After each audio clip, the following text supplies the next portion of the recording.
and when someone, asks, what are you doing or whatever, or what are you trying to accomplish? Instead of saying something like, I'm trying to lose 15 pounds. Well, that just sounds kind of like temporary. And instead word it as in, I'm becoming a fitter person. I'm becoming a healthier person. I'm becoming a leaner person. So if you kind of, I guess, put it in those terms instead of like who you're becoming, it's bigger than you. And it's not temporary. I love that. It's who you're becoming. So it's like okay, the perspective there. And it's like, here's the thing. It's like, you don't know what you don't know. So you have to have somebody that points these things out to you, that was a big one for me, is like, oh, okay, well, I'm becoming this. That's so much better and so much, I guess, purposeful than I'm losing 15 pounds. Hey, everybody. Welcome to Raisin Bread. I've got with me Mr. Derek Smith, Ben. I'm Basil, obviously. And our guest today is Matt Stevens. Now, if you don't know who Matt is, he's the biggest dude I've ever seen since I used to bodybuild. He's even bigger. I think he's bigger than Mark and Alan even. So it's very impressive. And some might even say, needless. Maybe it's an intimidation thing. I don't understand why you have to be that big, Matt. Is it to make the rest of us look bad? Is that what you want? Because I'd feel bad. It's fine. But no, in all seriousness, Matt is great. He is a fitness influencer, does a million amazing things. I've had great conversations with him on Twitter. I really love his positive sort of affirmation and positive approach to fitness, and his positive sort of realistic approach to fitness. And that way you're kind of like, what's his name? Siat Fitness? It's a guy named Siat. You're like the bodybuilding version of Siat Fitness, basically, where you're just like, hey, this is a nice thing, or this is a positive way we can approach, the gym. So welcome, Matt Stevens. Yeah, no, I appreciate y'all having me on here. I'm looking forward to the conversation. I think it's going to be a fun one. Yeah, man. Yeah. We were talking. What were we talking about earlier, Ben? You were going to say something. Yeah. We were trying to. We started by talking about squats, but we were talking about the positive side of gym culture, which is the side that gets forgotten about because it doesn't get views or clicks.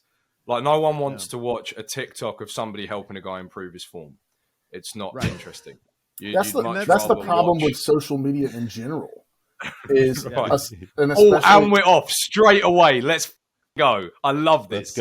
Let's go. Yeah. Thank you for cursing in the first 3 minutes. Yeah.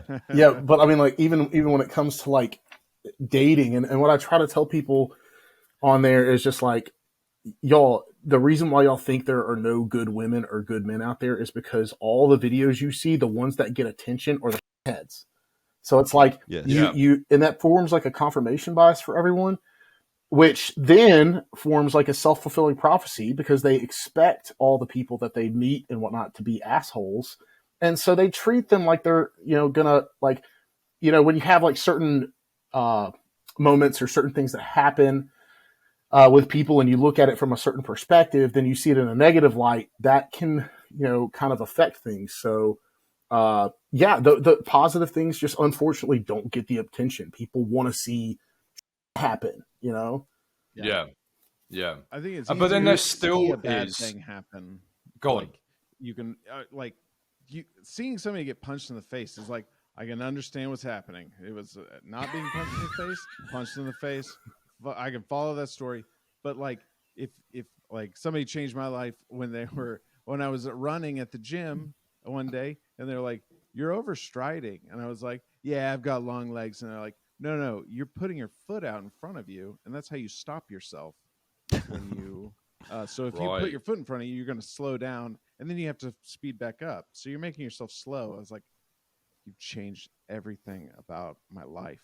Why? Yeah. I played sports for like a decade. Nobody ever said, "Hey, you're not quick, so why don't you not make yourself slower while you're doing this every single step of the day?" But it's hard to put that online and be like, my whole life has been changed by this one thing because they weren't there. I don't know. But it's like, but there is something beautiful in that, insofar as like it is enough to be captured, like in a little TikTok, like where someone doing a piece to camera. Because like one of the things that we were talking about just before we came on air was how I had a very big guy, like stereotypically physically imposing, let's say that. And I'm not a man of big stature. And he just came up to me. I was in the squat rack. I was about 20 years old. And I would literally, so I would do like, this was my articulation on the squat. It would be, so from there, and I'd load the bar up with well over 300 pounds, and I'd drop to about there, and then I'd come back up again, and be like, oh, nailed it. Absolutely nailed it. What a rep. And he came up to me after watching me do this for about 10 minutes, and he just went, I got to, and he did that sigh, that almost like dad sigh, where he went like, that's doing nothing for you. And it was that one bit of it's doing nothing for you. Everything that he said afterwards, because he helped me out and he really improved my squat. And now my squat is something that I'm proud of.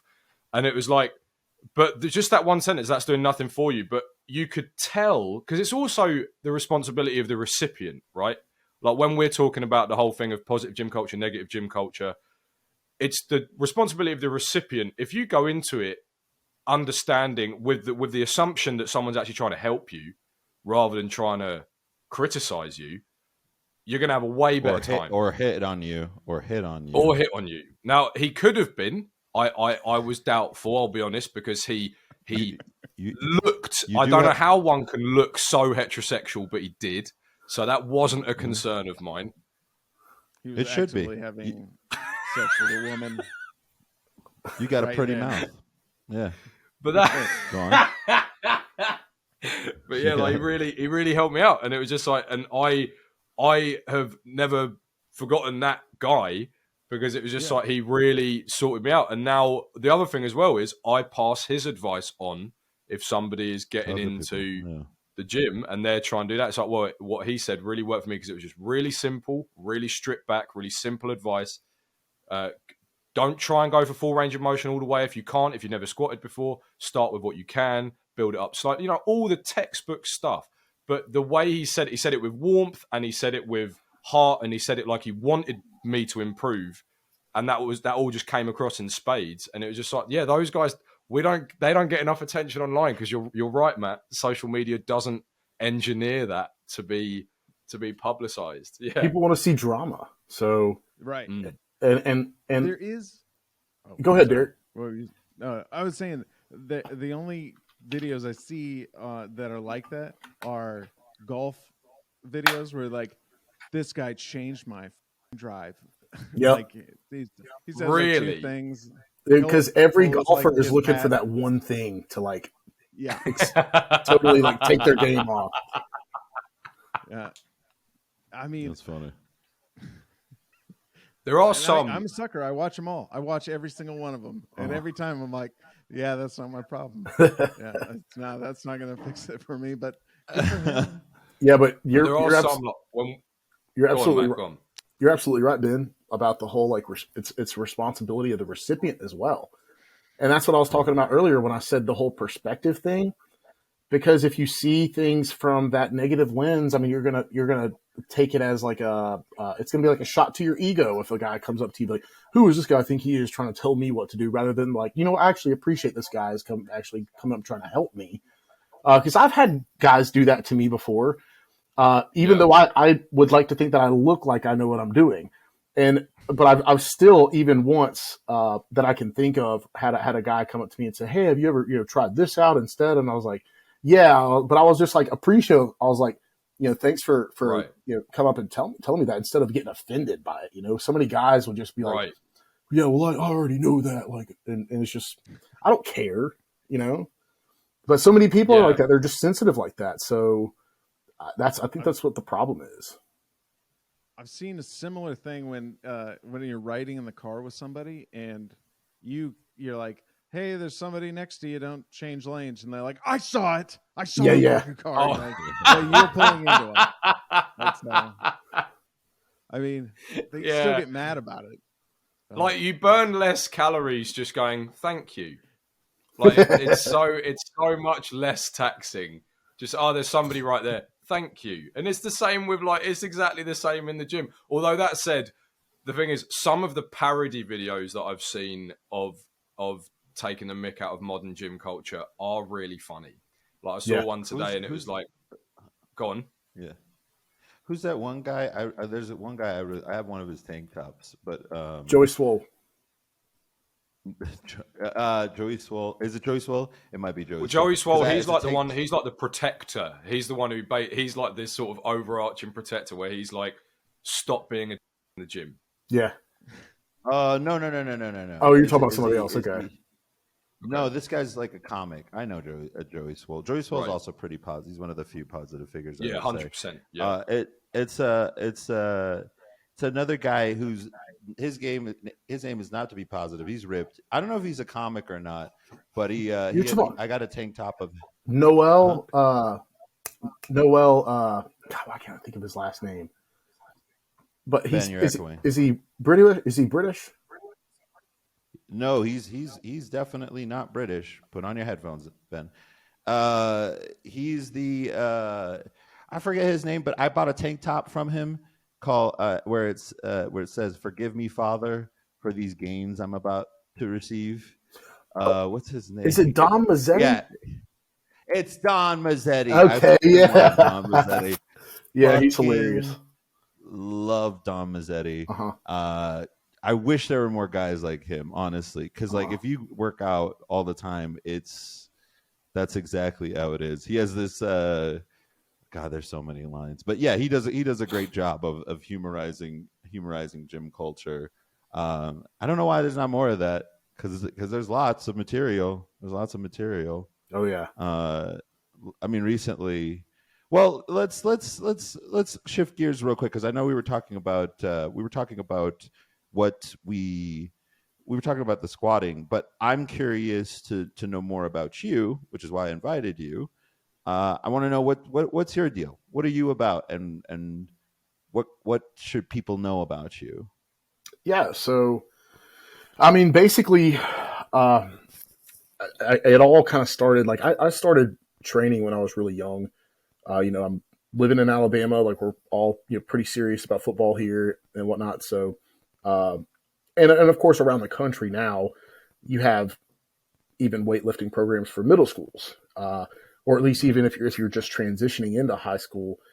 So anyway, they would just teach you when you're really young during summer camp, like how to lift, like what your technique should be and things like that. But anyway, trained all throughout high school and trained a little bit afterwards. But when I decided that I wasn't going to play college football, I decided to pursue my passion, like my passion in music, and I was playing in a band, and so what? Yeah, I played music. Wait, what did you play? So I first started off playing the drums, and then when I moved to Tuscaloosa to go to the University of Alabama, I transitioned because one of my best friends at the time taught me how to play the guitar. And so I learned a bunch of songs and whatnot, and I enjoyed singing and things like that. So went up and became actually the front man and played rhythm guitar and sang, and basically made money throughout college just playing music. But it was a lot of fun. Don't get me wrong. I had a blast, but I had a little bit too much fun because eventually I started to ignore school and things like that, and I stopped working out completely. Worst decision I've ever made in my life, or at least one of them for sure. And continued to, drink and party, smoke weed. And anyway, I failed out of school, all this crap, ran my life into the dirt. And I was eating fast food for like pretty much every meal, gained a ton of weight. And yeah, just kind of ran my life into the dirt and hit rock bottom at one point. I had a girl I was dating at the time. She broke up with me, and that kind of was my wake up call. It was like, this is because I thought I was a great guy. I was like, well, who could break up with me? Which is what I think a lot of guys do. But anyway, I realized that, this is kind of on me. So what do I need to do? And, got back into the gym and whatnot, and started to research like dieting, like what do I need to do? Like, cause I know my diet matters here, but I don't know what to do. And I I was just researching like crazy on the internet. Like I'm an obsessive type of person. Always have been. A bodybuilder who's obsessive. Yeah. Yeah. Yeah.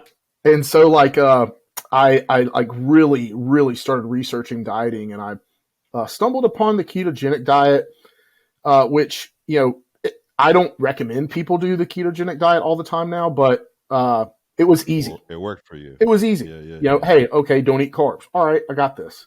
So I got in, I lost like 40 pounds or something like that. And it just like changed me. I got my confidence back, started playing more music again, and like was getting attention from girls again. And it just really changed my life. And then from there, I just continued to progress. And of course, there were ups and downs along the way. But I just realized like how much of an impact it made on my life, and how much not having those healthy habits established like really ruined everything for me. And I look around and I see other people making the same mistakes. And I'm like, gosh, y'all have no idea what you're doing. Like, the life is so much better than this. Like, I promise, if you just do this thing, you're going to feel so much better. You're going to enjoy life so much more. And I know how it impacted my life. So I was like, and eventually I would have people, they'd see my transformation, because I competed in a bodybuilding show 2 years later. And people looked at my transformation. They're like, hey, Matt, like, can you help me out to do this? And that's when I started like kind of coaching people or telling people what to do and helping people. And it just kind of picked up from there. So, I understand how, it affects people's lives and their quality of life. And I want others to know this. I want others to feel like this. So, cause it's like, I don't know. For me, it's like, when you get to a certain point where you have a certain experience, or it's like knowing a secret. You want to tell everybody, you don't want to keep it in, you don't want to keep it for yourself. Like, this information should be shared with everybody. Why not? and so, that's really kind of how it all started. And it's just kind of progressed since then. And now I'm, even diving further into my research, realizing how the system is screwed up, and how people need to wake up and realize, like, okay, like, not saying that doctors aren't good people. There's plenty of great people who are doctors, but I think that the dogma that we have in the medical system and the healthcare industry is just, it's bad, and there's a lot of influence from the pharmaceutical industry into our even medical school and things like that over decades of time. So now it's like, we have doctors that are just sitting there like, okay, here, take this pill, rather than saying like, no, hey, why are you feeling this way? Or why are you experiencing this? Let's get down to the bottom of this, rather than, oh, nope, here, pill. And so, now I'm getting more into like the holistic side and helping people with their problems, like with their hormones, with their stress, with their sleep, because all of that plays into like you can't make progress if you're not healthy. So I have to help people get healthy too. So that's kind of where I'm at now. That's awesome, man. I'm really glad to hear you say that, because most Americans, especially, I think it's funny because it's doctors are like, do you know anything about the medical training that most physicians get? It's it's pretty stressful. No. But do you know what they get in terms of their understanding of nutrition? Because the reason why I ask is because I don't know if I thought I don't know if most people know this, but they get like 2 weeks on nutrition. Well, yeah, and they only get like 2 weeks on the foot, which has got like some get more than others. Of your bones. Sure. Some get more than others, but it's just strange to me that, like, in a nation where I think it's like 8 out of 10 women are overweight, and then 6 to 7, I think, out of men are either overweight or obese. That no one's like saying at the med schools, like, hey, do you think we should like figure out why that is? Mm-hmm. And it's not to say there aren't people doing that. I know there's scientists doing that.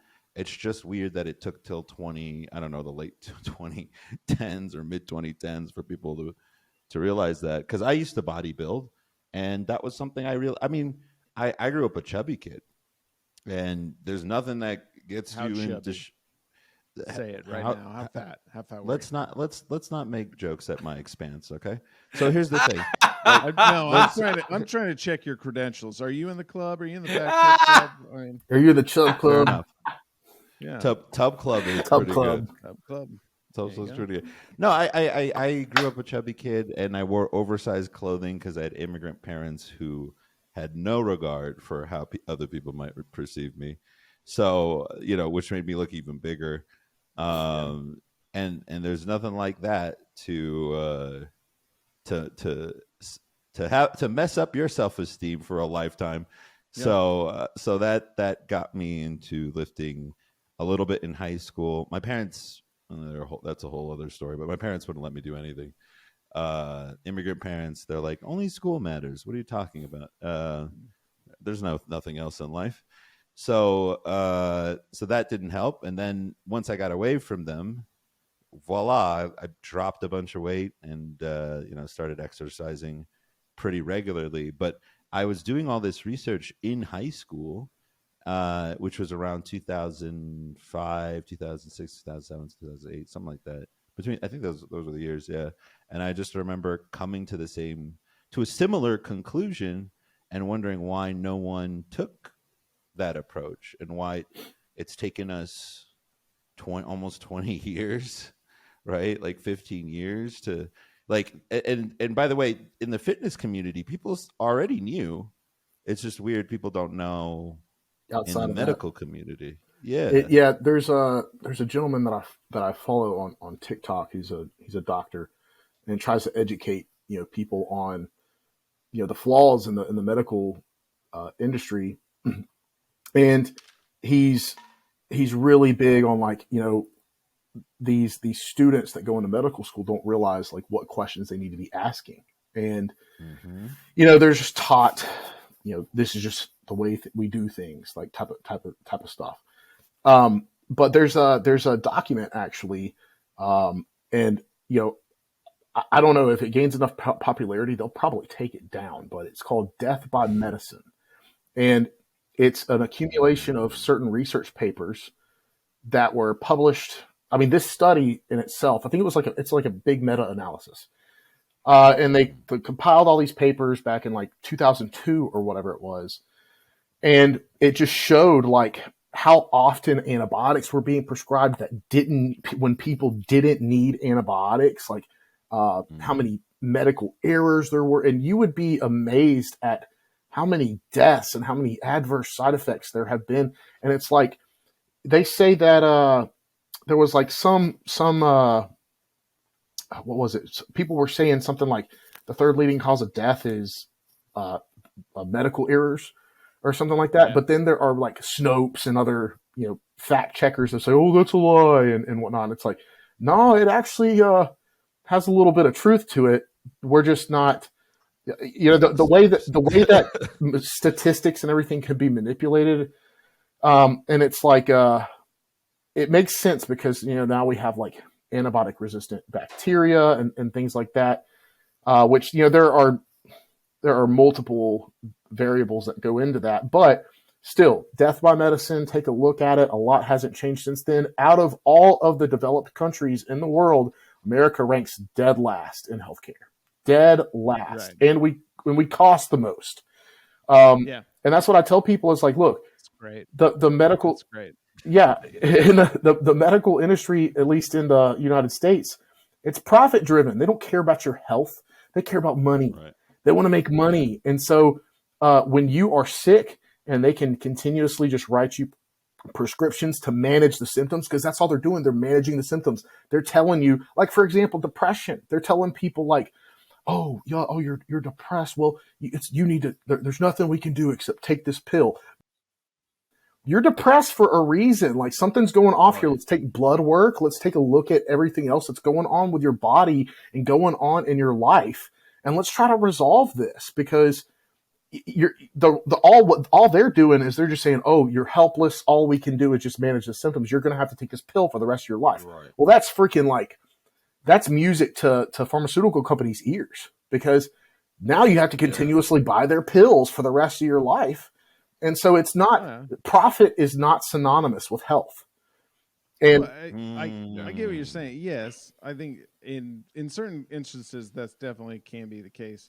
But like it, let's just take out depression and we'll put a different thing in. Somebody has farsighted. They're just trying to get you to buy glasses for the rest of your life. Well, yeah, of course, it's not as a generalization for sure. Okay. Certain, of course, like certain surgeries are needed, and certain medications are absolutely needed. Antibiotics aren't useless; they're needed for sure. But it's like, okay, we have to figure out when exactly they're needed. And I can't tell you how many stories I've had people tell me where they had a family member who went into the ER for like chest tightness. And then they send them home, and then the person has a heart attack. Right. And it's like, what did you guys do? Like, right. I worked at I spent a summer working at a hospital, and I wonder if the system it desensitizes people that are in there, that when you walk in and you say you have chest tightness, that they don't think it's real anymore. Right. Yeah, that checks out, because you'd have so many people lying. Yeah. My chest hurts. I think I'm dying. And then you're like, you pulled your pec muscle. And so, yeah, it probably hurts like every time you breathe. It hurts really bad. But but then it even goes too far. Like one day a guy came in and he just had he very calmly had a t-shirt held up to his face. And he said, I just got stabbed in the face. And they're like, yeah, sure you did. Show me. And the guy goes, and he lifted away, and then blood squirted out of his face onto the counter. And the guy behind the desk screamed and started hitting the panic button. And the guy just very calmly, because he had been stabbed all the way through the face, into the gums. A full Glasgow smile.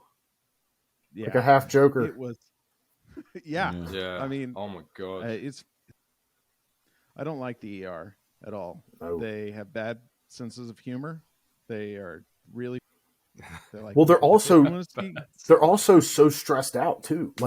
There are so many nurses that I've talked to where you have a certain patient to nurse ratio that you have to have. There are so many hospitals that will stretch that really far too, and they'll have I forget who it is, what organization comes in to do audits for these types of things, but they let them know in advance. So that day, that nurse to patient ratio is on point. And so it's like this doesn't work. This has to be something that's random so that we can hold these hospitals accountable. But and not only that, but even doctors these days aren't making as much as what they used to. Right. When you factor in debt and inflation, and the fact that it's these hospital board members, these hospital executives that are really breaking in the money. So, yeah, I mean, it is strange, because it's also a very difficult thing to talk about, because the moment you start talking about it, people think that, in a critical way, people think that you're coming at the nobility of the medical profession, that you're attacking the nobility that is the medical profession. If you devote your life to being a healthcare professional, chances are you are doing it on good foundations, because you want to help and things like that. And it's like for example, in the I make this joke a lot in the UK, because we have nationalized healthcare. I say that you have a moral obligation to be as healthy as possible,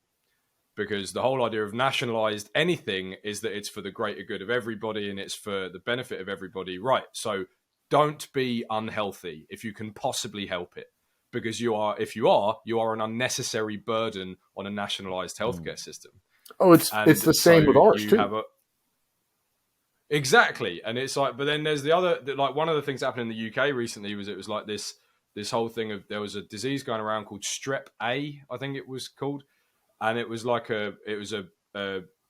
the reason why it was scary is it had the opposite of COVID, which is it was very bad for children almost exclusively. And it was not a problem before COVID, but supply chain upsets had caused serious trouble with getting hold of the antibiotics for this for kids, and so there were kids dying of it. But then you find out that the antibiotics used to cost 80 pence per prescription, and now they cost £18 per prescription. And it's like, and the other thing, that's another problem with a nationalized system, because it's not their money, so they don't care. Like if you're sitting down and it's all funded by tax and GDP, you're not going to go like, oh, £18. Hang on a minute, it used to be 80 pence. What you're going to do instead is go, oh, is that how much it costs? Yeah, fine. Where do I sign? And this is the trouble. It's like one of the things that I think that the fitness community, particularly online, and this kind of resurgence that it's had, is the whole, and something that I'm a big advocate for, is to the extent that you can, of course, I hate that I have to make that disclaimer, but I do, take responsibility for your own health as much as you possibly can. And that's something that I really champion, is the idea that I have to wake up early, and then I have to exactly right. I have to do But this things. which can't go to leads on happy to, hour. Baz, you said earlier, Yeah. right. Well, you said earlier, Baz, you were like, oh yeah, but why hasn't it spilled over into the wider world and the wider community? And it's like, well, kind of that's why, isn't it? It's because it's like being disciplined is tough, and it takes effort, to get out of bed and go to the gym. Like I have found myself recently out of work, and so I am having to make a point of going to the gym in the morning. I have to do it, otherwise I'm off kilter for the rest of the day, because I have nothing else to get up for. So, but if I'm in the gym in early enough in the morning, not like, again, because I'm out of work, I'm not ridiculous, I'm not like the 5 a.m. club, but it's like just in the gym at the start of the day, because I know, and it's one of those ones where, and this is the difficulty for lots of people, and I don't say this judgmentally, I say this just observationally. You have to every morning throw your mind forward to about midday and know that your midday self is thanking your present self because you went to the gym, or because you got up and went for a walk, or because you got up and just went outside. Like your future self, and I don't mean future like 15 years time going, thank you for investing in Tesla. I just mean 12 p.m. Thank you for getting out of bed at 8 rather than 2 in the afternoon. That's real, but you have to do that every day. That reminds me of a saying. I don't know which writer. I think it was an English writer who said, "I do not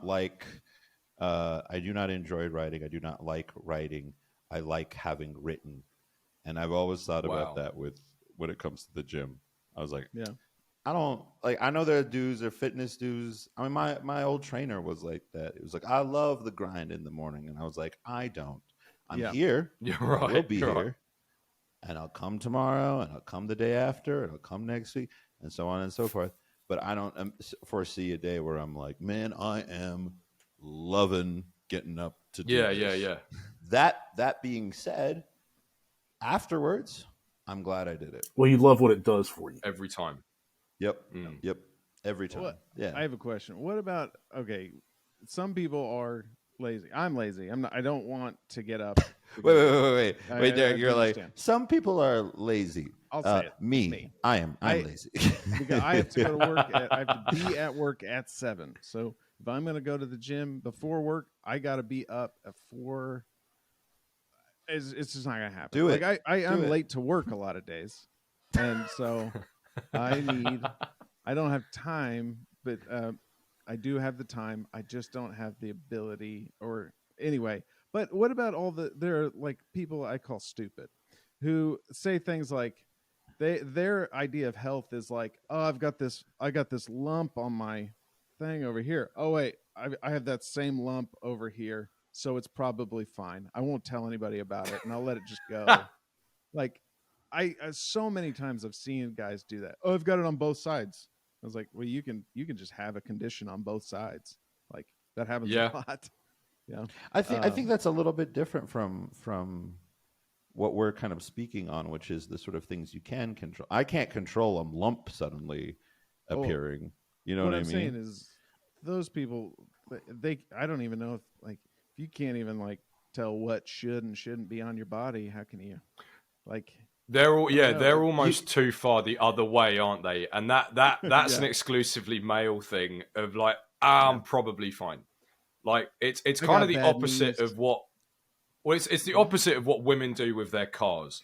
Like if women hear a noise coming from their car, they'll turn up the music until they can't hear the noise anymore, and then thus the problem is gone. Whereas a guy will immediately take the car into the shop. That seems to be flipped when it comes to our bodies, where like a woman will have the slightest kind of ailment and go, right, I need to get this fixed. I need to get this looked at because this could affect my health. Men are so much worse for just going like, that'll probably be fine. It's probably DOMs. It's probably DOMs. I know that I haven't shit properly for a week, but it's probably DOMs. And we don't look at it in the same way of like you're saying with this hypothetical character of, I love that, by the way. It's like, well, it's symmetrical. So, like, 2 arms, 2 lumps. Yeah. It's like Denzel Washington's face. It's great. It hurts on both sides, but maybe does everybody have that? You just have your pain spot on both sides of your abs. That just hurts right there. I thought everybody had a tooth that when you hit it the right way, you just get knocked out and you're gone for hours. Is that not how it is? I call it my special tooth. Like, yeah. That's weird. No, I think I understand what you're saying. However, there are certain things I think that we can sort of all universally recognize, as much as some people would like to deny, that are indicative of not so great health, and which, to some extent, for most people, can be controlled. Now, this isn't true for everybody. I hate that I have to say this, Ben, but this isn't true for everybody. But I would say for a lot of people, and Matt, correct me if I'm wrong, a lot of this stuff is, like you say, it's holistic. It's a lifestyle, like, readjustment, rather than strictly eat this diet, that's it, all your problems are going away. It's like, eat this diet, also exercise. How much sleep do you get at night? Do you snore? Have you seen a sleep doctor? Oh, you have obstructive apnea? That's probably going to interfere with your energy levels. That may lead to why you eat more. I'm just kind of throwing out examples out there. I think what you're describing is super expensive in America. Like, you need to get a sleep study, you need to get a new mattress, and like that's a lot. It's hard. Mm-hmm. It's so hard. No, it is. But do you have to tackle the whole problem? Like, how do you eat an elephant? Yeah, one bite at a time. I'm a vegan. I nailed it. A vegan. Nailed it. That's right. I'm taking that as a soundbite. I'm taking that as a soundbite. The dulcet southern tones of a man saying one bite at a time. That is perfect. It's true, but it's true though. He's right though. It's like absolutely. Like, okay, all right. You can't get a deviated septum surgery tomorrow. That doesn't mean you suddenly stop going to the gym. You know what I mean? Right. Yeah. I just want to acknowledge how hard it is. My whole life is about acknowledging pain. Well, here's the thing too is the thing is like you either way you're going to have to deal with some form of difficulty. You're going to have to deal with some form of struggle. Life is struggling, so you can either struggle by getting up in the morning and going to the gym, or you could struggle eventually with no energy, no libido, terrible mood, or even worse, inflammation, disease, so on and so forth. So it's like, pick your struggle, pick your poison here. And that's basically what people have to do. And you have to realize that, and here's the problem is I like to use the analogy of comfort just being like gravity. So, we have a gravitational pull that keeps us, down.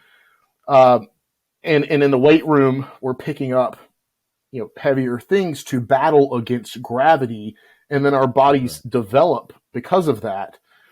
And it's the same thing when it comes to mental strength as well. So we have that comfort zone that's got a gravitational pull to it, and it wants to keep us there. So when we try to pick up off of it or push off of it or whatever, it's pulling us back down and saying, no, this is not comfortable. But the way that we get that, the way that we build that muscle is we continue to push off of that gravity and use heavier and heavier, or at least more mentally challenging things. And so like when it comes to those types of people, I tell them, start small. You don't like, here's the thing is like, Right. if you haven't been going to the gym, if you haven't been training or anything at all, your comfort zone is extremely small. And so no matter what you do, your body's going to respond. So you could go in there and do one set of everything and you're going to see results. But eventually your comfort zone is going to grow so much that now you're going to have to do a little bit more. And then it just becomes more and more demanding. But because you're not, automatically jumping into like, okay, let's do all these things. You're doing one thing at a time. And you're gradually expanding your comfort zone. Then I think it's a little bit easier to accomplish those things. So I tell people like, look, you don't have to go to the gym if you don't want to. Start going on a walk. Go on a walk first every day, and then go to the gym. Something like that. Okay. You mean I like that. You mean here? Can I ask you one question? Okay. The last time I went to the gym before COVID destroyed my life. No, but I was going to the gym and like I found out that there are some muscles in my body that I've never worked out, and nobody ever told me. They're like, you should strengthen your hamstrings or your triceps, and they are very hard to work out. Like, so I I was doing was it a skull crusher, and I thought I picked a reasonable weight of 20 pounds. I was just going to do this with 20 pounds. And guess what? Way too fucking much. And it was so embarrassing. Like, because I was on a bench and I realized I can't do this. And I was shaking uncontrollably and I had to drop the weight. And everybody was, what are you doing? That's fine. How do you, do I just need to know that? Does that happen to everybody or is it just me? Am I the embarrassing one? It's you. It's only you. None of us have ever experienced this ever. Yeah. Yeah. It's like I'll tell people who ask me like, well, how much weight do I know, or how do I know how much weight to do? Well, you just got to go in there and experiment. So start with a really low weight, see how it feels, and then fool around. That's what I tell people. Look, the first week you go into the gym, play around. Like, go in there, have some fun, get on the machines, learn what everything does. If you're totally new to the gym, and that's what I tell people to do anyway. Like, if you're a total beginner, go get on the machines. Those are the easiest things. Like, they're pretty much set up to where you can't screw up. And so go in and play around with them and play around with the weights and get a feel for how how it is. But I tell people like record your workouts, like or at least track your workouts, either using an app or using pen and pad. Yes. So that way okay, I did this weight last time and it was too easy. So next time I need to do a little bit more. Shout out to Fitnessbod. It was an app I worked on. I don't get any money from them, but honestly, the best application I've ever, one of the best, because all those My Fitness Pals and all that other stuff makes it so the UI, the UX is weird. I can check my like max from like 4 or 5 years ago on Fitbod, no problem. All I have to do is search for it. That's the one that told me to do the skull crushers. Okay. I liked that one. It was very nice because I could watch a little video and show me this is what you're trying to do. Exactly. I like that too. But most people, the thing is like, I don't know, man. When it comes to that stuff, I don't look around. Like I embarrass myself, bro. If I kept track of how many times I embarrass myself in a day, I would just kill myself. You know what I mean? Like it's just constant. It's constant. No, for real. Like it's just like, well, that happened. Let's keep it, and it's all the time. Yeah. Like it's not. I'm not trying to be like cutesy or relatable. It is a thing. I am embarrassing myself either in front of loved ones, people who work under me and would normally respect me had I not done what I just did. It's all the time. But the thing I've learned in life, it's kind of something I learned in school when I wanted to succeed in school was, I read it in a book a long time ago. If you want to become an intelligent person, and I think this rule applies everywhere, you're going to have to get comfortable with looking stupid a lot. Yep. And I look dumb. I am that one guy, and I work in engineering. I'm not interested in being king of the nerds. So I am that guy who'll raise his hand and be like, what is that? And some of the nerds will be revolted and they'll be like, how could you not know that? And I'll just be like, well, I got laid in school, so I don't really know. Like, I don't know. We get it. High school was hard for you, but let's just move on and try to get this done. So that's everybody was a beginner at some There's point. also I'm writing down. I want to make sure that I'm following along. So I've been writing down notes this whole time. So you're saying you need to just jump in and start and expect to be not good at it.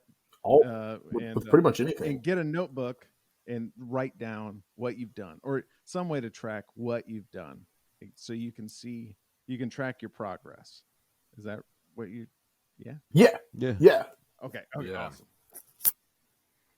What else, Matt? Like, what would you say to the idea as well of like establishing what your objective is? Because now I'm coming at this from a completely amateurish perspective, right? I go to the gym for myself. I'm not a personal trainer. There's no professional capacity. But it's like one of the things that I kind of learned pretty early on when I started working out was aesthetic. I need to put to one side. Improving my physique aesthetically, I need to put to one side. What I need to focus on is form and incrementally increasing that number, that weight. Like, as opposed to just going, because like the reason I bring this up is, of course, a lot of the reason why people struggle with sustaining an active lifestyle, let's say, is because when they make aesthetic the goal and they go home and they look in the mirror and nothing's changed, it's demoralizing. Yeah. When, with me, for example, I remember I was trying to bench dumbbell press, and I was wanting to hit 40 kilograms. So 100 pounds, I think that is. What's that? 90 pounds? 90 pounds. No one knows your stupid little English. Yeah, right. Yeah. Shut up. 88.1849 pounds. Look at that American flag. I will play Toby Keith the next time you do that. Go on. But it was like, I know that number of changing from 38 to 40 kilos was such a barrier in my head of like, but it's a whole other thing. But it's like but by that point, I'd totally forgotten about the idea of aesthetically improving my physique. It's like, I just want to get to that 40 kilos. And I found that to be personally, that helped me a lot, because I was not going in the mirror and scrutinizing myself every time. I just wanted to improve the activity that I was undertaking in the gym. Like, what have you ever had this with people where they've consulted you for your advice? Like, have you ever, is there any merit to what I'm thinking there of like shifting your objective or just clarifying what the objective is? Yeah. So what I like to tell people is we need to have, everybody wants to have, of course, results-based goals, but I think it's also just as beneficial to have process-based goals. So like, for example, like if your ultimate goal is to lose 20 pounds, well then what do you need to do to get there? So that means, of course it's going to be more than the gym. It's going to be, your diet and sleep and stress management and all that. But typically most people are just doing their diet and training. So, you could have a process-based goal that's like, okay, I at least have to be 90% consistent with my diet, every week, or, I need to go to bed at, 9 PM every night. Those types of things. So it's like, okay, well, here are my daily like process goals, because here's the thing is when you focus on the results, the process will probably suffer. But when you focus on the process, the results will flourish. And so, I like to focus on both, because there's nothing wrong with focusing on the results, but it's like you have to realize that the process is what's going to get you there. So you really got to put your focus on that. Does that help? Wow. Yeah. That's the way that you articulated that of when you focus on the results, the process might suffer, but the inverse isn't true. So if you focus on the results, the process will suffer. But if you focus on the process, it's the results don't suffer. That's massive. That's huge. Like, what would you say? Is it like a checklist every day? Like a little thing for people to go like, okay, so I don't know, I stuck to my calorie count. I did some physical activity. Like, by the way, I'm putting myself in the mindset of somebody who is just starting.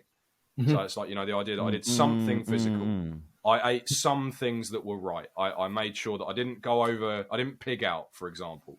Like, is that it? Is it a checklist? I mean, that's what I would recommend. I mean, if you're the type of person who needs a checklist, but if it's like, for example, you want to hit your macros daily, well, typically you're going to be tracking your macros daily anyway. But if you want to have that checked off the list, you can, of course. But that's basically it. And it's, another way you could say it is habit-based goals, because you know that your habits are what's going to get you there. So, what are you trying to say? Excellence is a habit or something? Maybe a little bit. Yeah. But yeah. So it's what I've seen people do is they'll focus on the results, and when they focus on the results, they try to speed the process up because they're like, I want to get there. But when it comes to health, you're on nature's time. You're on your body's time. Your body is what's going to dictate. Like there's only so much control that you have. So we need to focus on the things that you can control. And we need to do it in a smart way, a sustainable way. So you have to take that into consideration as well. Can I ask you a question real quick? Can I ask you a question? I did invite you for an interview. So why are you reasonable? Why? Because here's the thing. No, I'm serious. Because so there's a guy named Tim Gunn on a show called Project Runway. Don't ask me how I know. Later, I always liked Tim Gunn. Why did I always like Tim Gunn? He's like the king. He's one of the biggest figures in fashion, right? Make it work. Exactly. Make it work. Yeah.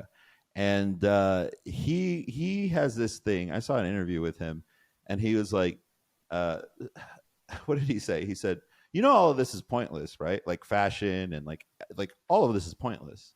Like this isn't necessary. It isn't a necessary thing. And it was interesting to me because I'd never heard someone at that level of industry in any industry say, this is kind of dumb, but I'm going to just do it, right? And not on national television like that. And I'm finding that especially in the fitness influencer community, right? There's a couple of guys, like you're really positive. That other guy you mentioned, something, Joey Swole, it seems to be pretty positive. Where are your supplements, man? Where's your grift? Why what are you like a person? For like real? What are you? Yeah. So what's I mean, like I'm just I guess I'm more of like the old fashioned type of you provide value and people want to pay you for it. So it's like I got to solve a problem, and I can't. Hang. Yeah, go on. I was going to say I can't stand it when people are taking advantage of people are coming to you for help, and you're going to tell them like, oh yeah, just take this, and all your problems will go away. And it's like, okay, well, there's on one end, it's like, why did you fall for that? But on the other end, some of them present really convincing, I guess, marketing tactics in order to get people to do it. Yeah. And it's like they're just taking advantage of people's desires to be thin or healthier or whatever it may be, and that's not right. It's so gross. Yeah, it's. I don't want to be associated with anybody that does that, because that's the problem in this world, and that's that's selling your soul in my opinion, because you're just trying to do everything you can for $1, and eventually I think it's going to come and catch up with you. And so it's like I don't want that reputation. I want the reputation of like, no, Matt helped me and Matt changed my life. You should go see him. Because it's harder to take that route. It's more difficult, but that's why. Hell yeah. That's why you do it. Yeah. Yeah. So and I'll have a much firmer foundation than those people who are just trying to make their money on just marketing grifts and things like that. Now I will of course recommend supplements, and I have an affiliate link for some, but some of them I don't. Probably more than half of them I do not. But I will recommend certain supplements and whatnot to my clients depending on the circumstances and what they're dealing with, because some supplements are very effective, but the guys that you're talking about who are doing the grift that are just like, oh yeah, this will just it'll melt the fat off your body. It doesn't work like that. Right. So. Right. Yeah. Yeah. What? I mean, I can't wait to the day that somebody makes a pill that melts the fat off your body. And I think they should get everything. I think they should get all the money in the world the day they figure it out. Well, you've heard of this. I'm pretty sure they haven't figured it. Like pills. Somebody talked about like the day pills actually work, somebody's going to die doing it. Was it Joe Rogan? I think he did that joke about it. That it would be a picture of a guy in a convertible, and it's just covered him because he's just fucking chugged the whole bottle. Yeah, I'm pretty sure. And then we figured out it really works. But I can't wait for fat to not be a thing anymore. Well, you have like these new drugs that are coming out now. There's semaglutide and Ozempic. And those are like obesity medications, but it's like you got people who are trying to use them that aren't obese, and they're just looking for a shortcut. And I'm telling you, like when you start to look for shortcuts like that, you're gonna end up taking a detour you don't want to take, and there are typically like side effects and things like that, and you don't want to have to be reliant upon it. It's a crutch, is what it is. So. Right. Well, if you don't need to take like a celebrity is getting ready for is Kim Kardashian still a celebrity? Jake Gyllenhaal, UFC movie coming up. There you go. Or Jake Gyllenhaal. He needs to cut that last bit. Probably don't take that. You could probably yourself up. But if you're 200 pounds overweight, hey, what do you got to lose? Interesting. Yeah. That's all that weight. That's what you got to lose. And there's a lot of side effects. I mean, I guess it's because here's the thing: it's like doing it naturally, of course, is preferred. Because when you're getting in with pharmaceuticals, you always have to take side effects into consideration, and there are some serious side effects of those medications. They're not 100% safe. So I don't know. I really don't know what to think about it. There are people who say that obesity is a disease, and part of me thinks that it is, because here's the thing: like you have a ton of brilliant doctors, and I follow a few of them on Instagram, and it's like, okay, well, they've been working with these people for years, and they know more about it than I do. And if they're saying that it's a disease, then it's like, okay, there probably is something to that. But with that being said, there still is a root cause, because there didn't used to be all these obese people everywhere.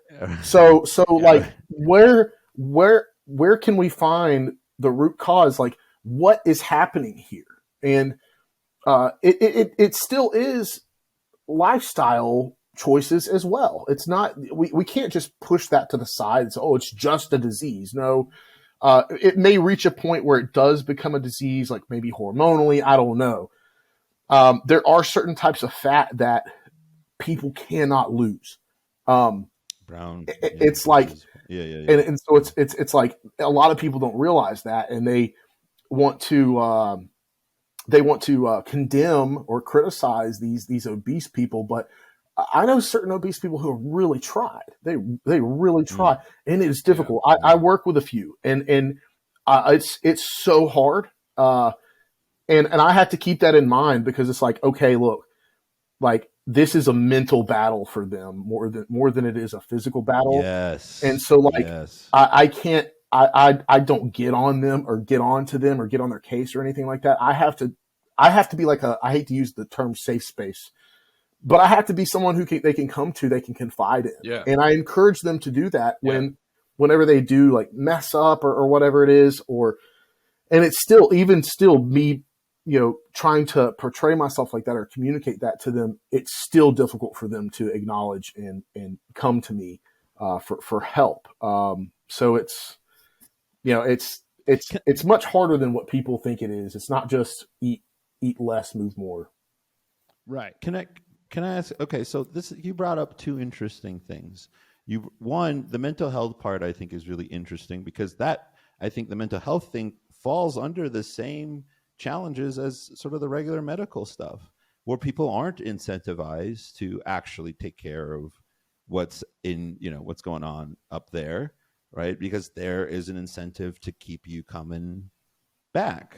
And I would count the mental health industry as part of that facility. So in some ways, you're kind of being hit by this two-pronged attack, where it's like, okay, well, I can go to the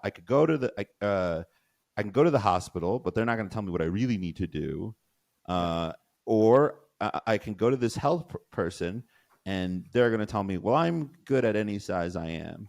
And it's like, well, maybe that's not true. But the point is you're having two authoritative figures telling you possibly not the right information and not giving you the right tools to, like, for one of your clients, for example, like, you're not I mean, maybe you are, I don't know, man, you're a talented man. I don't think you're a licensed therapist. Like, why should that burden? It's kind of like when school teachers are shoved with the mental health problems of kids. It's like, well, they're a teacher. They're not trained. You're a personal trainer. You're not supposed to be, dealing with these people's problems. And that's really interesting to me. And I'd never thought of that before, actually. Yeah. How do you feel about that? No, I think it's necessary. There's definitely a psychological aspect of any relationship, of course, and so I think it's important to be like an empathetic person when you're working with people who are struggling in that way. Because I have a few clients who they don't have anybody to confide in, and so when I hear that when they do their check-ins with me, because a lot of times I'll ask them, like, okay, hey, how are stress levels? How's your mood?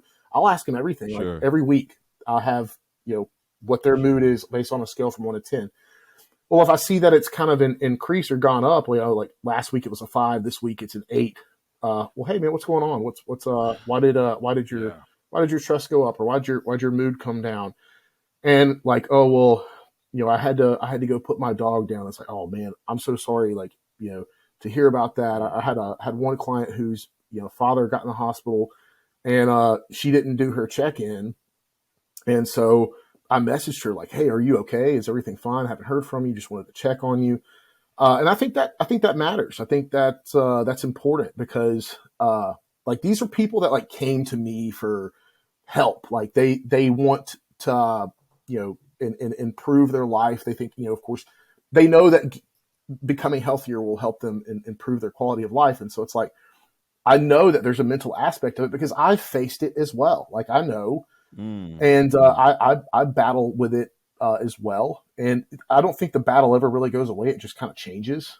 And so, I'm kind of able to put myself in their shoes a little bit and let them know, like, hey, I do care. I understand that it's difficult, but hey, take your time to do, whatever's going on in your life, and then come back whenever you're ready. Like, I'll still be here. Don't worry about it. I'm not going to shame you for, not being on your diet for a week. You're going through a rough time here. Like, I understand. So I try to get ahead of that, because I know that shame can be toxic sometimes. There's two types of shame. There's shame, and shame can be healthy and it can be unhealthy. And the difference between the unhealthy and the healthy type of shame is that the healthy shame comes from your conscience. So it's when you know that you've done something that you shouldn't have done, and you did it anyway, and you feel guilty or shameful because of that. The second unhealthy way is when it comes from your inner critic, who is just, wanting to just kind of pick at you for whatever little thing, and it's not even really necessary. And so it's kind of difficult to distinguish between the two. But because I understand that, I'm able to kind of point that out for people and say, hey, look, that's not the healthy kind of shame that we want here. You don't have to feel shameful about this. This is okay. Because another aspect about it as well is that a lot of people think they have to be perfect with everything. Like, oh, I messed up on my diet, everything is ruined. And it's like, no, it's not. Everything's not ruined. You're totally fine. You messed up. You're a human. Let's just get back on track and keep moving forward. That's the difference. So it's like, it's not the fact that people mess up on their diet. That's inevitable. That's going to happen. The real challenge is when they mess up, getting back on their diet. So I tell them, like, look, you're gonna mess up. Already accept that. You're human. You're gonna make a mistake. You're gonna screw up at some point. And I want to tell you that right now, right off the bat, because when that happens, it's going to be a very important learning experience for us. And I want you to go ahead and just forgive yourself for it. Brush it off. Take whatever you could learn from it, and then get back to work and keep going. Because I'll have clients that will check in and be like, yeah, I had 3 stressful days at work and had to work overtime, and they supplied lunch, and I didn't have enough food, and I had to eat that food. And I stepped on the scale this morning, and now I've gained all the weight back that I've lost at this point. And it's like, whoa, wait a second here. Chill out. Yeah. No, you're totally fine. Like, I had to basically talk them off the ledge. And it's like, look, this has happened before. Trust me when I tell you, when you get back to the process, it's like, look, I don't want you to do any more cardio as like a form of punishment or trying to catch up to where you would have been previously. Or skip any meals. Or anything like that. Just get back to what we were doing. And I promise you, in the span of 2 to 5 days, who knows how long it will be, your weight's going to be back down below where it was before. And sure enough, lo and behold, they're like, Matt, it's back down. I hit a new low today. And it's like, I told you. And so now that they have that experience, they're okay with it. They're like, oh, okay, now I know. And so that's like a huge breakthrough moment. Yeah. Because you can trust that you're like, this is working. I'm not, I can continue. I can trust. I used to write on my hand, like, stay calm, have fun. Because when you're on stage and you're doing jokes and like the first joke doesn't hit, you're like, oh shit. I'm sure. I'm sure. There's now no laughs. So I got to speed up to get to that next laugh because I want to get people laughing. But you go too fast and it's like, you know what? You can that feel joke came out weird. That one doesn't work. Yeah. All right, let's go faster to get to the next one. And now you're in this crazy spiral of you sound insane because none of you're just rattling through jokes and being like, is any of this funny? And do you know what's fantastic about that, Derek? Like, from that analogy that you just drawn between fitness and comedy, which to the untrained ear probably sounds a bit strange, but it really isn't, is the importance of mindset. Because like listening to you speaking just then, Matt, it's like the one that really has resonated with me and stuck with me, especially when we talk about matters of health and fitness, is when you were speaking about you with your client and you go, okay, you dropped from an 8 to a 5. Why? Why did that happen? Because that's my biggest gripe with what is not said right now. Like when, for example, previously in the conversation when we were talking about, because there's a few things that really link back to what we've spoken about already, right? Like right off the top, talking about, well, assume that it's good. Assume that the person approaching you in the gym is good is the same hymn sheet as assume that at some point you are going to mess up. Assume at some point throughout our fitness plan and me being your fitness coach that you are going to mess up, because now you're not shocked when that does happen because we knew that was going to happen. And it's like, but it's the point of why. Sorry, I just address it because it's addressing the root cause of like when we talk about that's why I think, because I'm anticipating your stance on it a little bit, so please correct me if I'm wrong, but like, for example, I'm projecting as well. My biggest problem with the speed to administer antidepressant medication is it's not addressing the why. It's addressing the here and now and the symptom. It's not addressing the root cause. And that like when you're saying that about your client, okay, why did that happen? Oh, you had to put your dog down. Okay, well, now the reason why we can forgive ourselves is that makes sense. If it's just like I woke up and thought, screw it, I'm going to pig out on as much chocolate as I want. Well, now that's a different issue that we need to address. But if something beyond your control has affected your circumstances, well, look, as you say, we're only human. But that for me, the most salient point there is why. Why did that happen? Because that's also why I asked you the question earlier of why do you want to work out? Is it for aesthetics? Is it for weight? Is it for, I don't know, confidence? Whatever the case may be. But singling, get, even if it is get chicks. Look, like that's fine if that's your why.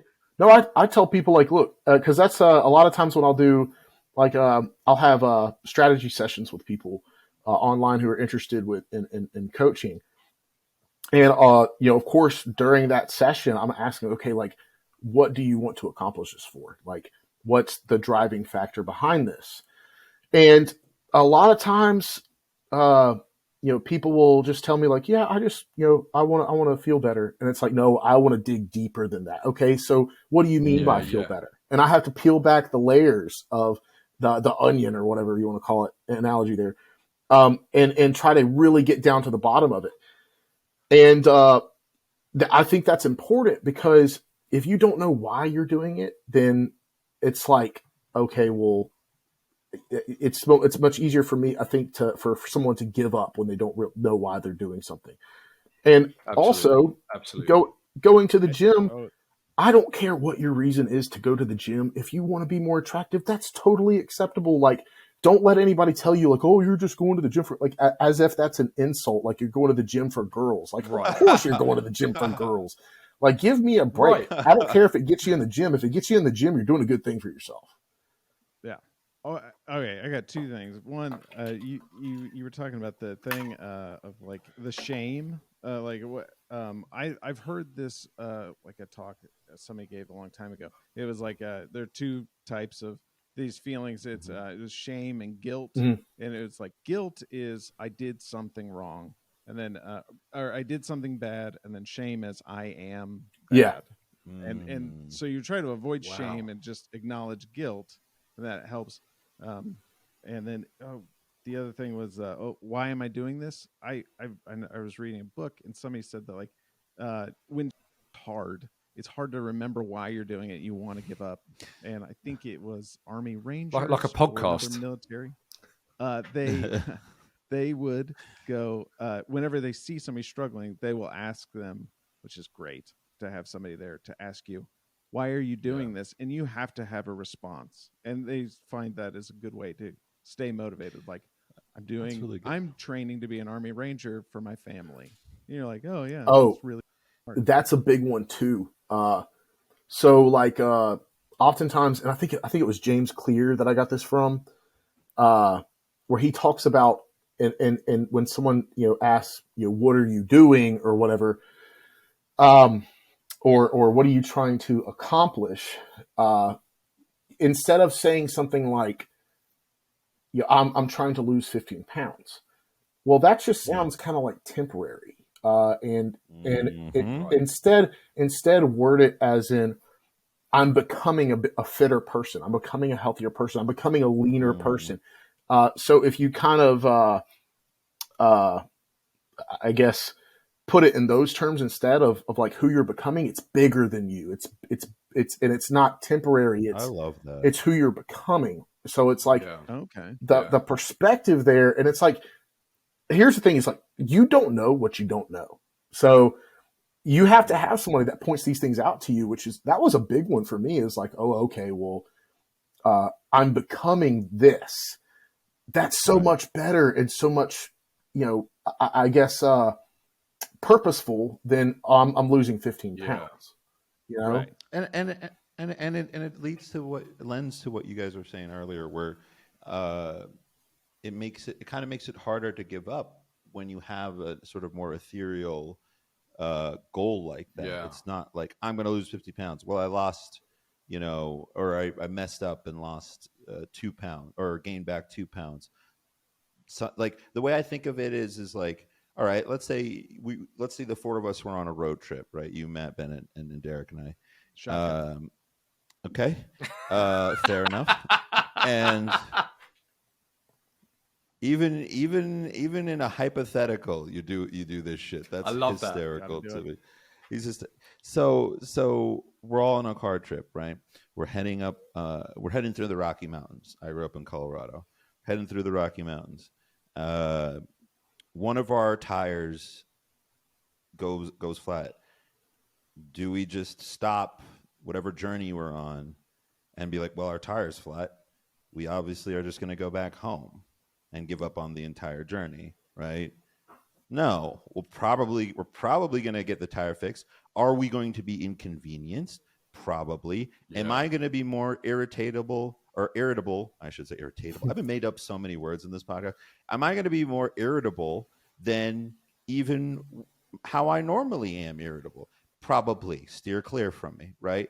But we're going to get it fixed and we're going to keep the journey going. It wouldn't make sense if we all just gave up and went back down the mountain. Mm-hmm. So that's what I get out of this. So there's and I'm glad you brought this up because it just sparked this in my mind.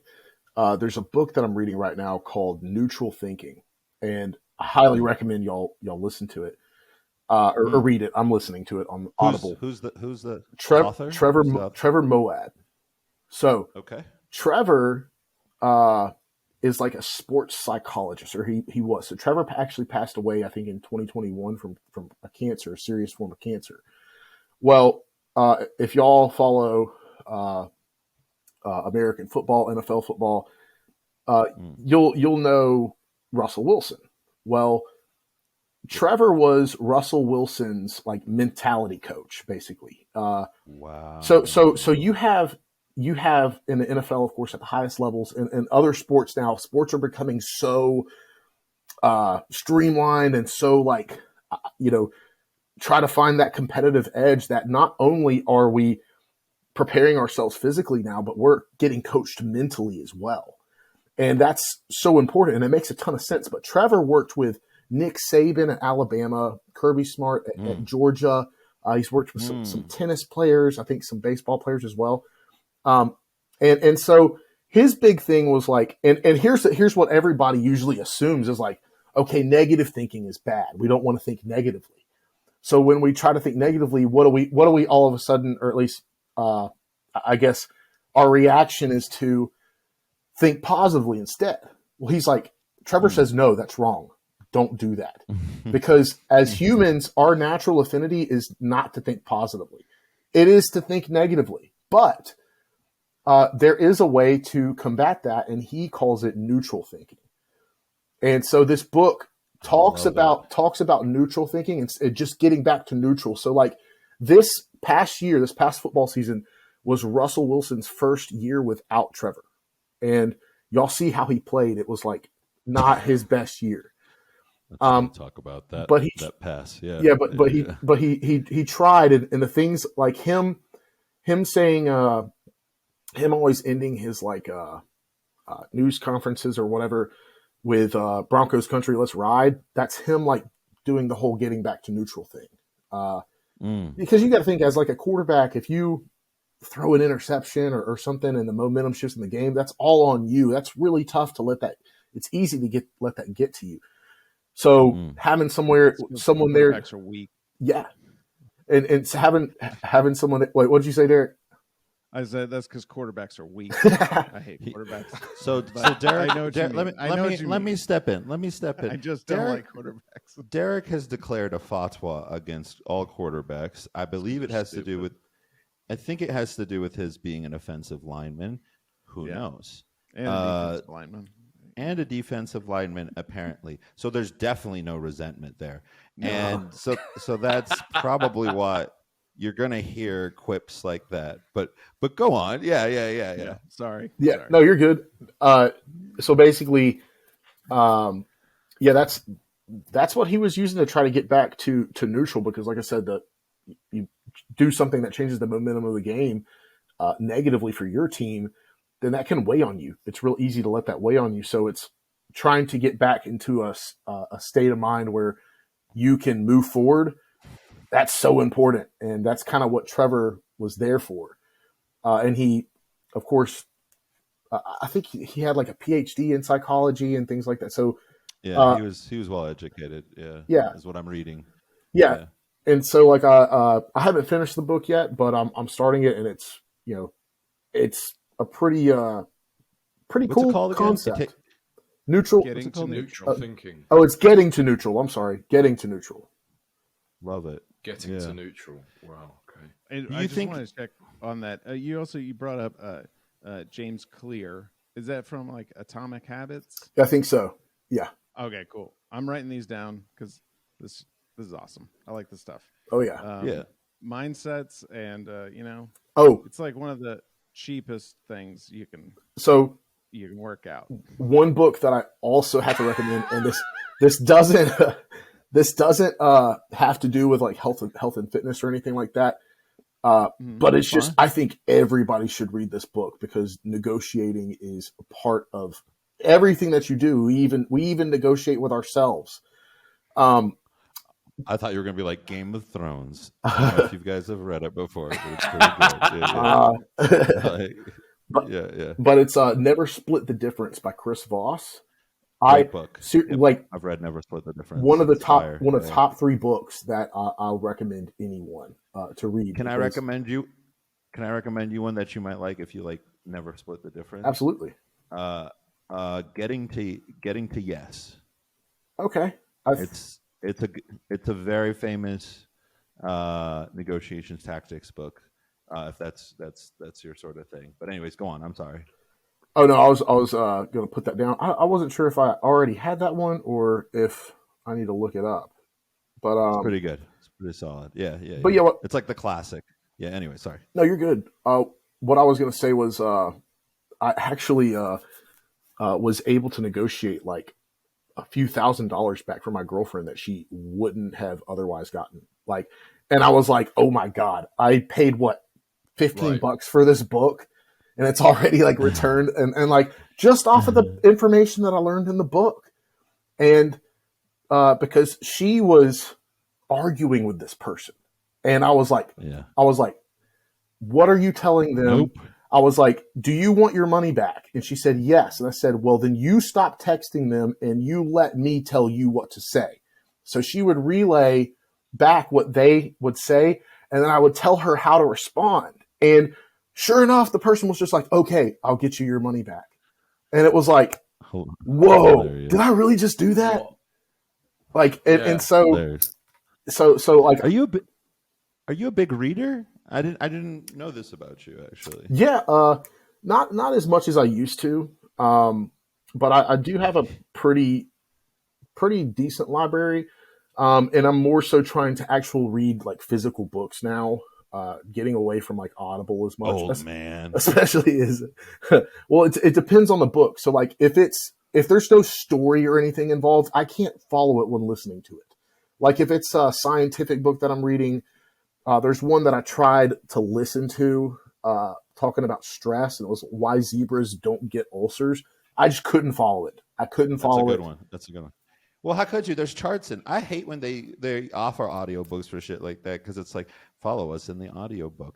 There's a study in here that you just copy and pasted into it. Like you're going to go through the charts. And it just gets read out loud. Yeah. It's just... I'd rather die. Yeah, it's so difficult. I've tried doing that with Thomas Sowell. I've tried listening to his audiobooks, but the amount of notes that they just the like one of my big criteria for a good audiobook as well is when the author reads it, because even if they don't have the most listenable voice, even if they don't have a voice of butter, they still know because they wrote it where the inflection should be and where the emphasis should be. Whereas when you're giving it to a third party, you don't really get that. So Thomas Sowell, not only is it given to a third party, it's then half the book is notes, and he's an economics, and he's like, and then the narrator is just going like Appendix 1, Column 1. like item, and he doesn't know, how do I read it? Do I read the table across and then down and then across? And it's so, but no, audiobooks are fantastic for so many things, especially when you get the author with the emphasis. Like I was looking up the just wrote it down. Never Split the Difference. And it was like that one is one where I'm like, a negotiation tactic book like that, audiobook, that fits that down to a T. The idea of being able to listen to that, because you can listen to how you're supposed to speak as well as what you're supposed to say.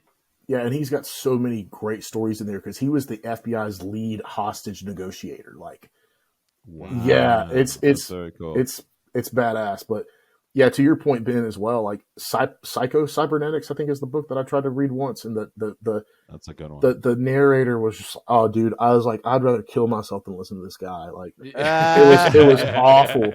I was like, I can't believe I spent money on this. Like, but it's just like that sometimes. It's so true. Yeah, it do be like that man, sometimes. So, go on. Go on, Bez. No. Well, I was gonna say, like the books now that I'm reading, because because I'm like trying to hone my skills in as a coach, and I'm more getting into like holistic approaches, and trying to find the root cause of certain issues, because there are like so many autoimmune conditions, and everybody and especially in the States, everyone's so stressed out. So it's like, okay, what are some things that I can do to help people out? So I read a book about stress and how stress can hinder fat loss progress and what you can do about it. And that was by far, it's called The Cortisol Connection. That was by far one of the best books that I've read. But I'm picking up books now on like gastrointestinal issues, and trying to read more of those things that can help me kind of hone in my skills as a coach. So I don't necessarily read for much enjoyment as much as I used to, but I still appreciate these things because now I can apply the things that I learned in these books to my clients and see how it affects them, and it's already paid off. Like, so that's more so the things that I'm reading nowadays. Do you ever read the book Inner Game of Tennis? I feel like isn't that like the mantra of all coaches? It's the inner game of tennis. Anybody? I never heard of that. Inner game of tennis. Oh no.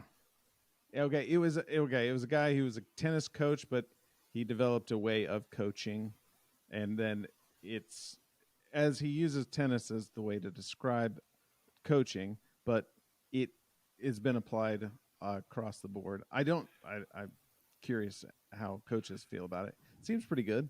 Kind of works on mentality, how to absorb information. Is that a good audio one? Yeah, okay. I like it a lot. Yeah, I got a question for you, because you're a pretty positive guy.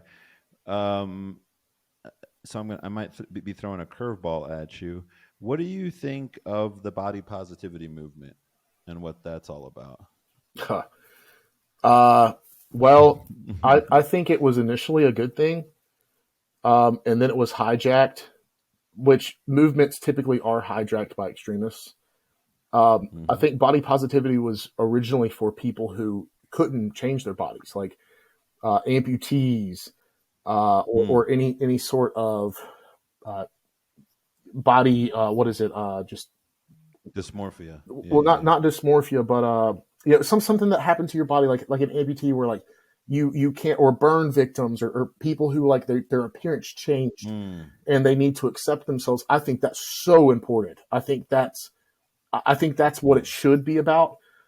But I think that it was eventually at some point hijacked by fat acceptance people, and it's like I still think that people should accept themselves for who they are. Yes, absolutely, but I don't think that it should be used as an excuse to continue your unhealthy habits. I don't think that it's an excuse to remain who you are.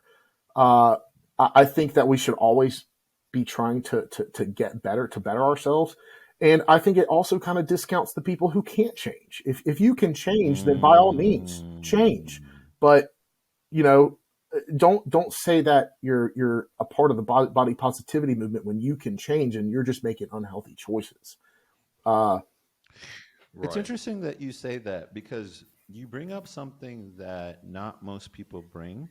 And that seems to be the theme. I feel like that's the theme of this century is like by these extremists hijacking stuff in every circumstance, real victims or people who really do suffer from things. And I'm not saying that everybody who claims that they, even amongst extremists, I know some of them are definitely struggling with some stuff, probably why they're extremists.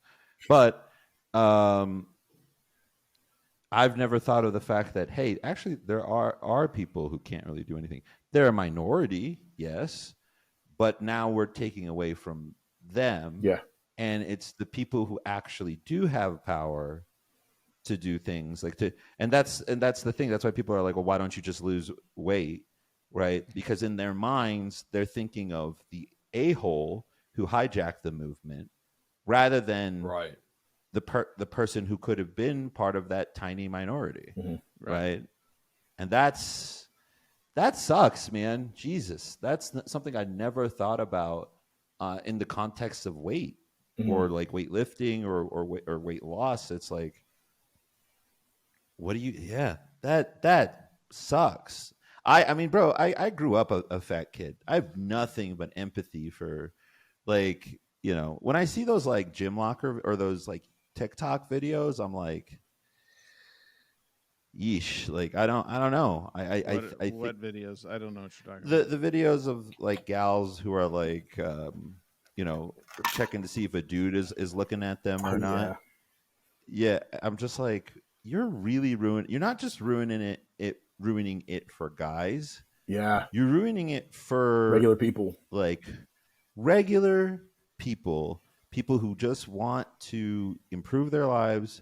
Like, imagine if you're a fat dude and you just took a glance at some chick, right? Derek's like, I'm there. I'm here. I'm following. And you just take a glance at a chick and she puts it on TikTok. And you genuinely just wanted to come in and help yourself. You're not trying to be a creepo. You're not like one of those weird videos where the guy tries to help a girl, finish a set. You're just a dude who's just been depressed forever and is finally trying to, turn a new leaf. Imagine that video being put on for millions of people. Yeah. And even if she, is ends up being in the wrong, which a lot of the times these girls get flack, but like, it's still, for me anyways, knowing where my mental state was, as illogical as it sounds, it's like, okay, everyone knows I'm fat now. Millions of people know. It was fine that people in my vicinity knew that I was fat. Now the whole world knows I'm fat. Not fun. Nah. Not great. And I don't know. It's also like, yeah. Sorry, go on. It also reminded me of the Jim Gaffigan bit where he's talking about they always take B-roll of like people walking on the street and it's just a fat guy and they blurred his face out. That guy knows he's him. Yeah, he knows he's.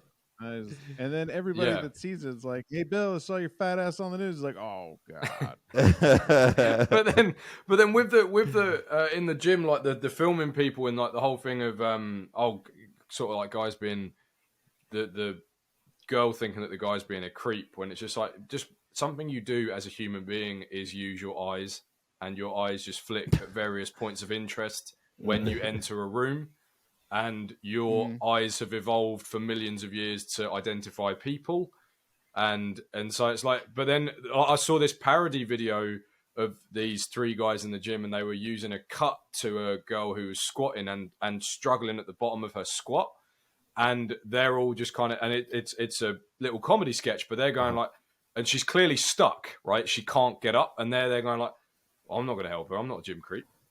And then like but the reason that's funny, like any good joke, is because it's true. And so it's like, it's actually detrimental to women who just want to use the gym, because if you are stuck at the bottom of a squat, you just need the nearest person to come help you. But now all these people are sitting there going like, oh God, there's another phone on a tripod and it's filming her. And it's like the amount of times where I have second guessed where to go. Are they using the front-facing camera or the main camera? Do they care about looking at themselves or megapixels?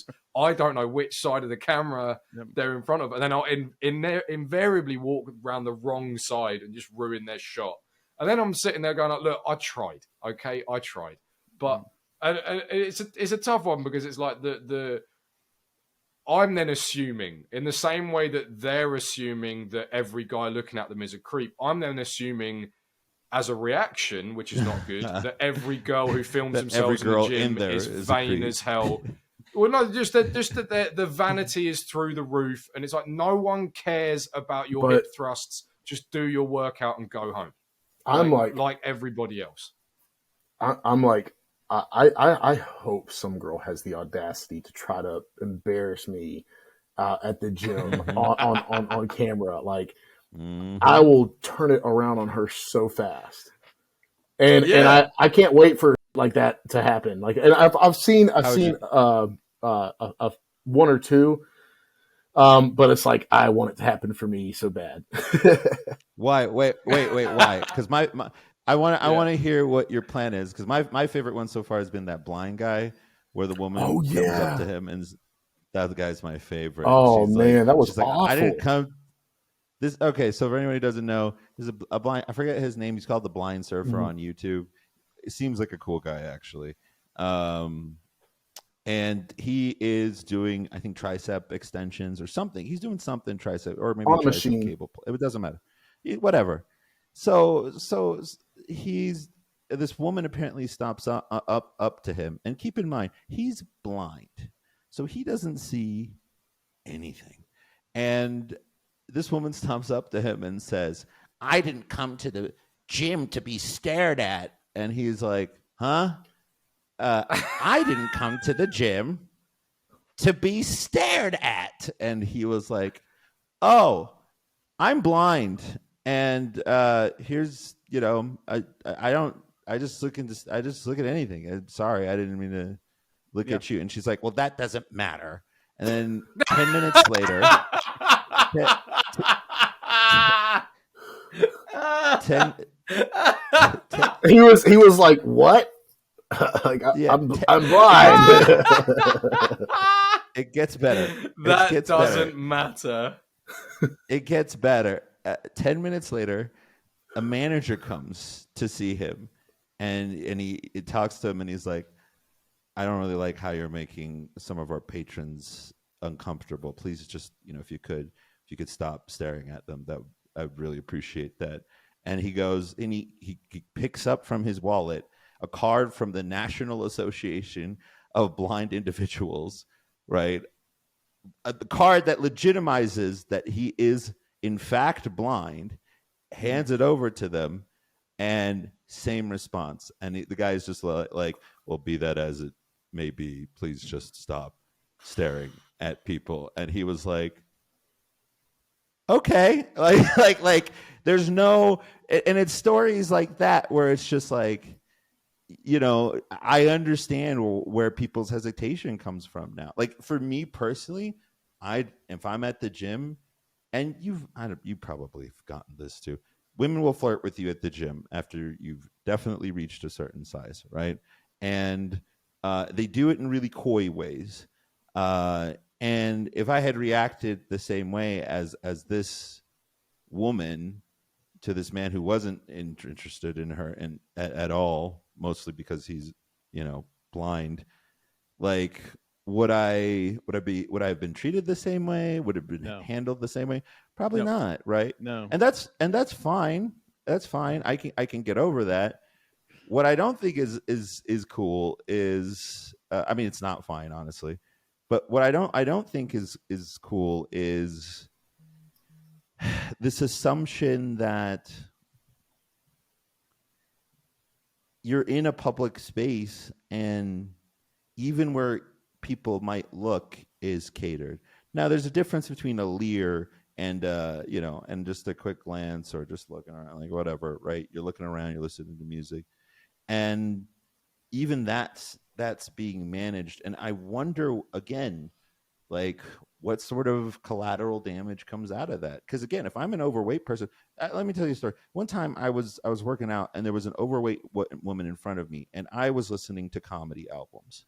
That was a bad decision while I was working out, because I was just laughing the whole time. And you to can't this can't day- contract a muscle when you're laughing. Like, Correct. Yeah.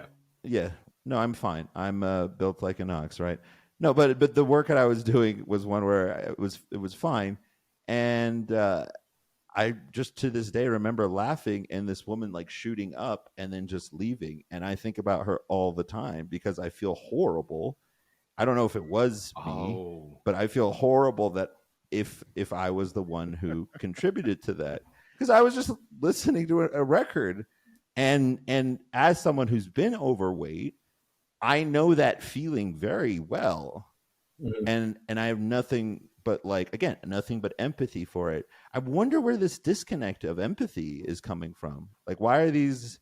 Yeah? I heard a really interesting perspective on this, and like, because these younger generations are now growing up with social media and whatnot, it's like expanding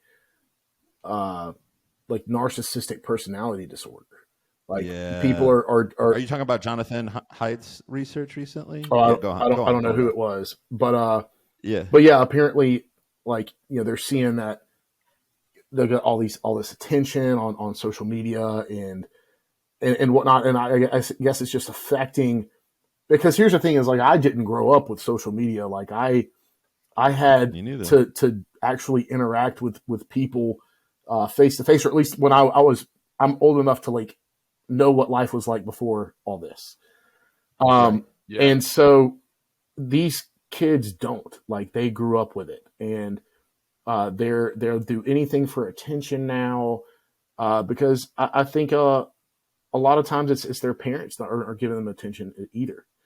There's a lot of factors that go into it. It's multifaceted. So, but I think social media does have a lot to do with it, because social media is very polarizing, especially with the way that it's managed, like certain algorithms and the way they can manipulate it and create echo chambers and things like that. So I think that definitely plays a large role in it. Yeah. Well, thanks so much, Matt, for joining us. This was fun. This is actually a lot. I didn't know what to expect, but this is actually pretty academic, more academic than I thought it would be. Because not that I thought anything particular of you, it's just you never know what you're going to get, and this was really interesting. It's been a real blend. Yeah, it has been a real blend. It's been a great blend. I'm pumped. I'm going to the gym straight after this. After this conversation. I am not. Like, I am not. I'm not. So where can people find you, Matt? Yeah, so social media, mostly on Instagram, TikTok, and Twitter. Probably more active on TikTok and Twitter than I am Instagram, but anyway, if you can look up the handles, look me up on any. They're all the same, so it's at Matt_S_Stevens, and Stevens is with a PH. Awesome. Matt _S_Stevens, and Stevens with the PH. It's been lovely to have you, buddy. I really appreciated this sort of positive discussion on fitness. We don't usually get that all the time. As much as I love broing down with people and being like, fuck yeah, get into shit, it's also nice to sort of take a step back and get a vision of the landscape. And that's definitely something you gave us today. So thanks very much, brother. Thanks, man. Absolutely. Yeah. Thanks for having me, guys. I've had a blast having a conversation with you guys as well. Thanks for joining Razor Bread, you guys. Click on one of the links around my head after the jump. See you next time.